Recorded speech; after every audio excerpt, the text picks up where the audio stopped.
And now we're going to talk about is belief in God basic? And so that's where we're at in our chapter 16 of our book.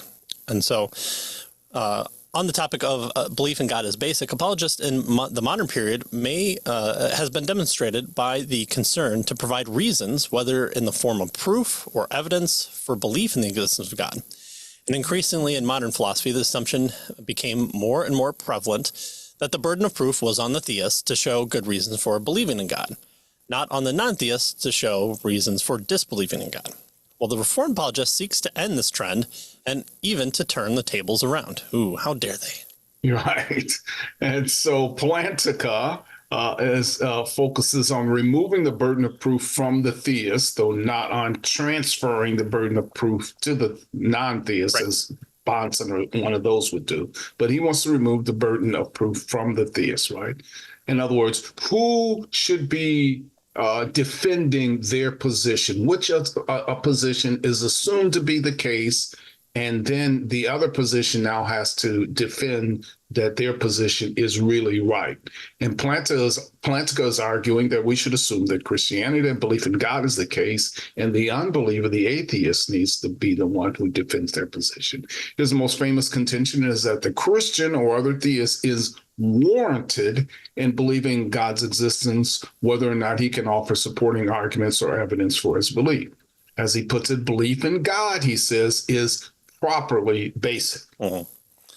Well, according to Plantiga, a belief is basic if a person holds it without basing it on some other belief, that is, if it is not inferred from other beliefs, which sounds a little presuppositionally. A belief is properly basic if the person holding it is in some significant way warranted in doing so. Several important implications of Plantiga's notion of basicality needs to be understood, though. Okay, so let's walk through at least a few of these. So first, a belief may be basic for a person at one time, but not at another. Right. So it depends on when you're holding it, and it can change. Right. Right. Secondly, a belief may be properly basic for one person, but not for another person. So, for example, a person who witnessed a murder may hold as a basic belief that the defendant committed the murder simply because he saw it happen. Right. While a person on the jury who agreed would not be able to hold that belief as basic. So notice the person on the jury is making an inference based on what the other person has told them, where the person who witnessed the murder has a direct experience of it. So there's right. No inference. It's not inferred. And that's the point here that Plantiga wants us to see. A basic belief is one that we hold that isn't inferred from some other belief. Right. Right. And even more so, the person on the jury has to hold just the opposite, that the person didn't commit the murder and must be convinced to a high degree of certainty that they did. So Right. Just a point. And then third, the fact that a belief is basic for someone does not mean it is groundless, right? So wait a minute, you're saying you don't infer the belief, so there's no ground for it? No. He says, for example, a person's belief that he sees a tree is basic because it's not inferred, right, from other beliefs, but it's not groundless. Why? Well, because it's grounded in his immediate experience of seeing the tree. Uh-huh. So it's, even though it's not inferred from another belief, it still is grounded. And in this case, it's grounded from their immediate experience. Correct. Well, fourth, Plantiga claims that belief in God can be properly basic does not imply that just any belief can be basic. This is what he calls the Great Pumpkin objection.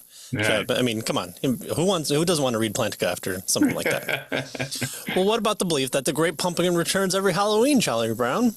Well, could I properly take that as a basic belief? And Plantiga answers, well, no, because that belief would have nothing to ground it on. It's just Linus wanting it to happen. And there is no reason why anyone should consider such a belief as basic. There's nothing to formulate that one on. Seems like Linus just kind of comes up with it and is really, really hoping that the Great Pumpkin will rise out of the pumpkin patch, which I think he does in one episode, but I think he misses it because he's talking to Charlie Brown or something. Yeah.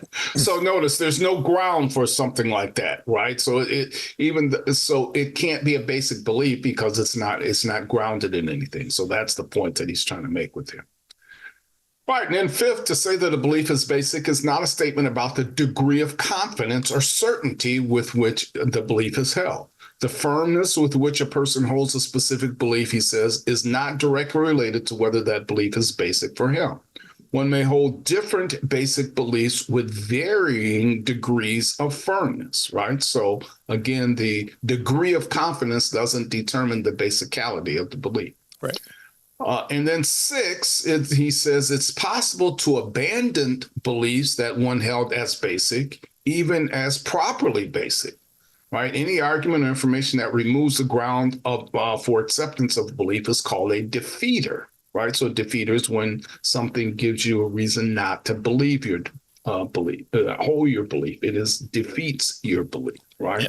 A really good book that he goes over this is Knowledge and Christian Belief. Again, small book for Plantiga, where he talks about defeaters, and I think he does a really good job of laying out the kind of different degrees by which defeaters come into it. And so knowledge and Christian belief is, again, you still want to take it slow, but it's digestible here. Right. In fact, he gives us an example of this here.